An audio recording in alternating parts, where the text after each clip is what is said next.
Hello বন্ধুরা, দেখো আজকে নিয়ে চলে এসেছি ব্রেড চিজ বল। তো ভাবছো তোমরা যে বিকালে হঠাৎ করে কি খাওয়া যায়, তখন তোমাদের বাড়িতে যদি ব্রেড আর চিজ থাকে তো এটা অনায়াসে বানিয়ে নেওয়া যায়। অথবা তোমাদের যদি বাড়িতে নাও থাকে, সামনে শপ থেকে কিনে নিয়ে এসে তোমরা অনায়াসে বানিয়ে ফেলতে পারো। এটার জন্য 4-5টা মতন ব্রেড নিয়েছি আমি। লাগছে এখানে পেঁয়াজ কুচি, রসুন আর আদা, লঙ্কা, লাগছে আলু। সেদ্ধ করা আলু নিয়েও সুবিধা হবে তোমাদের। আর দেখো না, তো সেদ্ধ করে নিতে হবে পরে আলুটাকে। দেখো এরা ব্রেডটার চারদিকটা কেটে নিচ্ছে। এটা খেতে কিন্তু খুবই টেস্টি হয়, এতটা টেস্টি হয় তোমাদের কি বলবো। মানে একবার তোমরা ট্রাই করতে পারো। স্ন্যাক্সে তো অবশ্যই ট্রাই করো। মানে চিজ তো সামনে তোমরা যে কোনো জায়গা থেকে কিনে নিতে পারো, চিজ বা ব্রেড বলো, বাকি জিনিসগুলো ঘরেই অ্যাভেলেবেল। তো যাই হোক, এবার দেখো সমস্ত জিনিস ভালো করে থেতো করে নেবো। আর এটা কিন্তু কোনো গ্রাইন্ড করছি না, থেতো করে নিলে টেস্টটা বেশি বাড়বে, সেজন্য অবশ্যই থেতো করে নেবে তোমরাও। এইরকমভাবে থেতো করা হয়ে গেল আমার। এরপর কড়াই চাপিয়ে নিলাম গ্যাসের মধ্যে, ফুল ফ্লেমে দিয়ে দিলাম যাতে তাড়াতাড়ি কড়াইটা গরম হয়ে যায়। এরপর তেল দিয়ে দিলাম, সরষের তেল। তার মধ্যে কিছু বাদাম, মোটামুটি তোমাদের পছন্দ মতো বাদাম দিও, তোমাদের যদি ভালো লাগে দিও, না লাগে নাও দিও, কোনো ব্যাপার না। মানে এমন কিছু টেস্টে হেরফের হবে না, তবে বাদাম দিলে মুখে লাগলে বেশ ভালো লাগবে খেতে একটু।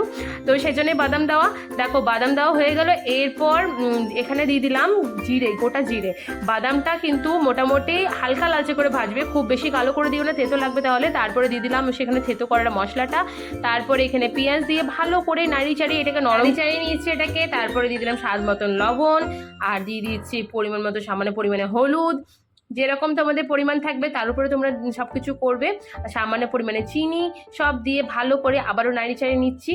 যতক্ষণ না ভালো করে জিনিসটা মিশে যায় ততক্ষণ এরকমভাবে নাড়ি চাড়িয়ে নিতে হবে। দেখো ভালো করে মোটামুটি মিশে এসছে আমার জিনিসটা। এরপর এর মধ্যে দিয়ে দিচ্ছি ম্যাগি মশলা, ম্যাগি ম্যাজিক মশলা, যেটা তোমরা পাওয়া যায় 5 টাকা করে দাম মার্কেটে, সেটাই দিয়ে দিলাম। দিয়ে আলুগুলো দিয়ে ভালো করে মিক্স করে নিলাম, আলুগুলো পুরো স্ম্যাশ করে নিলাম, ভালো করে মেখে নিয়ে পরের স্টেপে যাচ্ছি আমি। দেখো ভালো করে মেখে নিচ্ছি এবার, ভালো করে মাখো মাখো হয়ে গেল। এরপর দিয়ে দিলাম এখানে বাদামগুলো হালকা ক্রাশ করলে খুব ভালো হয়, কিন্তু ঠিক আছে গোটাও কোনো প্রবলেম নেই, মুখে পড়লে বেশ ভালোই লাগবে, খারাপ লাগবে না। এরপর একটা বোল নিয়ে নিলাম, বোলের মধ্যে 2 চামচ মতন এখানে বেসন দিয়ে দিলাম। 2 চামচ এখানে বেসন লাগবে, আর লাগবে আমার যে কোয়ান্টিটি সেটা অনুযায়ী বলছি, 2 চামচ এখানে কর্নফ্লাওয়ার, তার থেকে বেশি তোমরা নিও না, এই পরিমাণ অনুযায়ী। তারপরে দিয়ে দিলাম স্বাদ মতন লবণ, পরিমাণ মতন হলুদ, একদম সামান্য পরিমাণে কালারের জন্য খালি। আর দিয়ে দিলাম এখানে গোলমরিচ গুঁড়ো, দিয়ে ভালো করে এটাকে মিক্স করে নেবো। ও ভুলে গেছি, আর দিয়ে দিলাম হিং, ওটাই বলতে ভুলে গেছি। দিয়ে ভালো করে এখানে মিক্স করে নিচ্ছি, জল দিয়ে ভালো করে এটা গুলে নেব, একটা মোটা থকথকে ব্যাটার করে নেবো। দেখো কীরকম ব্যাটারটা হয়েছে, এরকম টাইপেরই তোমরা গোলাটা বানাবে। দিয়ে গোলাটা বানিয়ে দেখো এবার চিজ লাগছে। চিজ তোমরা যে কোনো চিজ ইউজ করতে পারো, বাড়ির সামনে দোকানে যে চিজ পাওয়া যায়, ব্লক চিজ বলো বা এই চিজ বলো, মানে এটা হচ্ছে স্লাইস চিজ, যে কোনো চিজই তোমরা দিতে পারো। বাট এখানে মজারেলা চিজ খুব একটা যাবে না, তার জন্যই বললাম না। দেখো ভালো করে পাউরুটিটাকে জলে ডুবিয়ে নিলাম যাতে ভালো করে গোলটা বানানো যায়। এরপর দিয়ে দিচ্ছি এখানে আলু স্টাফটা তোমরা বেশি বেশি করে দেবে, বেশি বেশি খেতে ভালো লাগে। তো এরপর এই চিজটা দিয়ে দিলাম, দিয়ে ভালো করে এটাকে গোল বলের মতন শেপ করে দিয়ে দিলাম একটা। তোমরা এরকমভাবে গোল বলের মতো শেপ দেবে। তারপরে গোলাটাই ভালো করে ডোবালাম। এরপর ব্রেড ক্রাম্বসে ভালো করে কোট করলাম, ভালো করে কোটটা করবে। দিয়ে এক এক করে সমস্ত ব্রেড এইভাবে বানিয়ে দেখিয়েছি বানিয়ে নেওয়া। দেখো এবার জলের মধ্যে ডোবালাম, আলু স্টাফটা ভালো করে দিলাম গোল গোল করে, মাঝখানটাতে ভালো করে প্রপার করে বসাবে। তারপরে চিজটা কেটে এর মধ্যে দিয়ে নেবে। এইটাই খেতে কিন্তু খুব ভালো হয়েছিল, মানে এই চিজটা দিয়ে, আর ভালো করে ম্যানেজেবল হয়েছিল। অন্য চিজগুলোতে প্রবলেম হবে, বাট এটা খুব ম্যানেজেবল হয়েছিল। দেখো ভালো করে এবার ব্রেড ক্রাম্বসে কোট করে এরকমভাবে বাকিগুলো সবগুলো গড়ে নিচ্ছি আমি, তারপরে তোমাদের কাছে আসছি।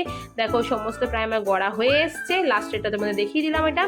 এরপর এটাকে ভাজার পালা, তাই তেলের মধ্যে এরকম বাটির 1 বাটির মতো তেল দিলাম, সাদা তেল অবশ্যই, সানফ্লাওয়ার অয়েল এটা।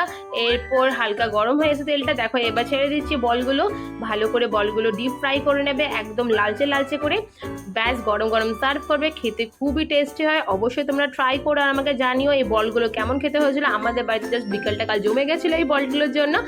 যাই হোক, অনেক কথা হয়ে গেল, কেমন লাগলো রেসিপিটা অবশ্যই আমাকে জানিও। আর আমার সঙ্গে থাকার জন্য অসংখ্য তোমাদের ধন্যবাদ। আর যদি ভালো লাগে রেসিপিটা, যারা আমার পেজ সাবস্ক্রাইব করোনি অবশ্যই সাবস্ক্রাইব করে দিও। ব্যাস আজকের জন্য এই পর্যন্ত। দেখো দেখে নাও কি সুন্দর বলগুলো হয়েছে না, আর চিজটা দেখো ভেতরে জাস্ট এখনই জিভে জল চলে আসছে, আমার এত টেস্টি হয়েছিল। ব্যাস গরম গরম সার্ভ করার পর আমাকে জানিও কেমন হয়েছিল তোমাদেরটা। ব্যাস আজকের জন্য এই পর্যন্ত, টাটা।